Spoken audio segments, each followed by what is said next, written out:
Quick reminder, TikTok is not your doctor, and supplements aren't magic cure-alls, no matter how convincing the influencer on your FYP sounds. If you don't know me, I'm Tyler. People call me Squirrel Dad. I'm a content creator, neurodivergent advocate with ADHD and autism, and a certified ADHD and autism coach. Yeah, that's new. And when I see medical misinformation being packaged as life hacks, I don't just scroll past, because it's not just bad advice. It can be very harmful and keep people from getting the real help that they need. I recently had a friend point out a couple videos from a specific creator, and we'll just say some of the nonsense they were spouting had my eyes rolling so hard that I could see my own f***ing esophagus. Honestly, there's a lot of material to work with here, but I'm just going to narrow it down to a few things that I'm going to correct. Let's start with the MTHFR gene myth, or as I call it, motherfucker.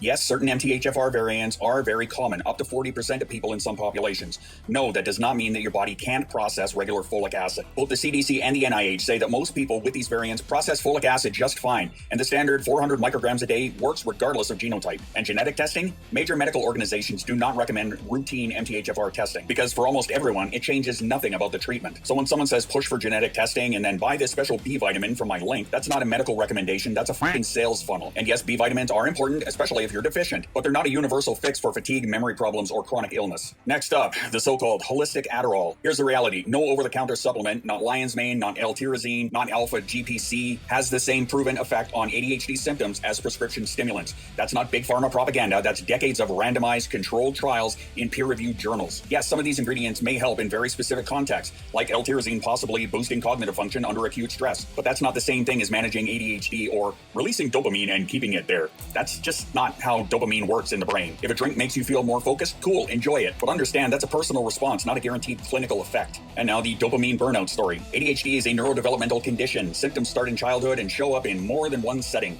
You don't just get ADHD from scrolling TikTok or eating junk food. And no, dopamine detox is not an evidence-based treatment. It's a catchy buzzword that sounds sciencey and has zero credible research behind it. Yes, lifestyle absolutely affects focus and mood, but conflating it with ADHD is misleading, and it can actually stop people from getting a proper diagnosis and treatment. And here's one final thing that I will stand by until my dying day. Different medications work differently for different people. For some, prescription meds are life-changing. They make the difference between barely surviving and actually living. For others, supplements or holistic approaches work well enough because of their needs. Both are valid. What's not is med shaming, implying that people who take medication are doing something wrong or that meds are just a big pharma scam. We don't do that here, because what it takes for you to be a functional human being is not the same as what it takes for me or anybody else. So yes, explore your options, work with professionals that you trust, and find what works for you. But don't take every viral health hack at face value, especially when it comes with a f***ing affiliate link. Your health decisions deserve better than influencer sales pitches. Well, they deserve better than brainworms who claim that vaccines cause autism, but here we are. Anyway, that said, tell me, what is the wildest so-called miracle cure that you've seen on this app? Drop it in the comments and follow for more fact-based checks with receipts,